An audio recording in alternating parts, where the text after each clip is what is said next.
Now, it'll be an embarrassing and expensive U-turn for David Cameron, but tomorrow the Ministry of Defence will announce that it is reverting to Labour's order for fighter jets to fly off the Royal Navy's new aircraft carriers. 2 years ago, the Prime Minister criticised Labour for choosing the jump jet, claiming that a catapult version used by the French and Americans was better. Labour says this government has now wasted £250 million toying with that alternative, as Carl Dinnen reports. The F-35 is the most sophisticated, most stealthy, most expensive plane the UK has ever bought. And it's about to be the subject of one of the most impressive U-turns the coalition has ever performed. Tomorrow, the Defence Secretary is expected to signal to the House of Commons that he's rolling back on the type of F-35 Britain is buying for its aircraft carriers.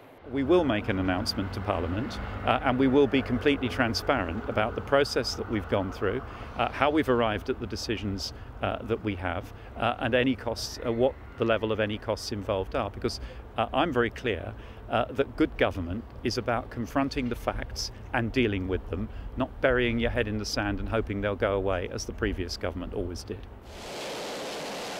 But there may be political blowback. The plane on the left is the carrier variant Britain was about to buy. The one on the right is the jump jet Phillip Hammond is now expected to order.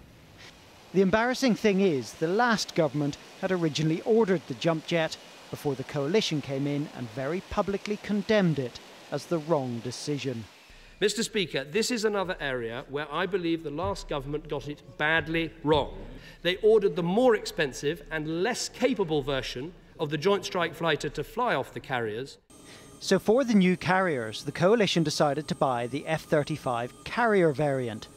It needs a catapult launch system and arrestor gear to land the planes. But the projected costs of those cats and traps suddenly started to skyrocket. Some reports put the price at £2 billion extra. So the government's changing back to the jump jet and the opposition are making the most of it. If this is confirmed, it's a real shambles. The government spent £250 million of taxpayers' money on a decision on an aircraft carrier and an airplane. They're now about to do a U-turn back to Labour's old policy, and in the meantime they've sold all the Harrier jump jets away to the Americans at a knockdown price, and we're not going to have aeroplanes on our aircraft carriers for a decade. You couldn't make this sort of farce up. It's an embarrassment. What's also tricky is that the carrier or C variant of the F-35, which the government is about to switch away from, is widely regarded as the better plane. It goes further and carries more.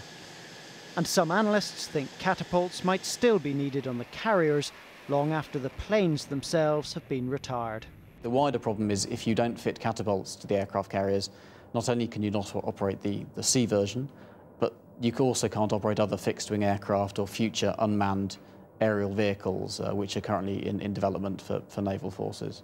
So the politics of this don't look good, but the coalition is clearly prepared to weather a little political embarrassment for a plane which one MOD source said would come in 5 years earlier and £1 billion cheaper than the carrier variant David Cameron had said they were going to buy.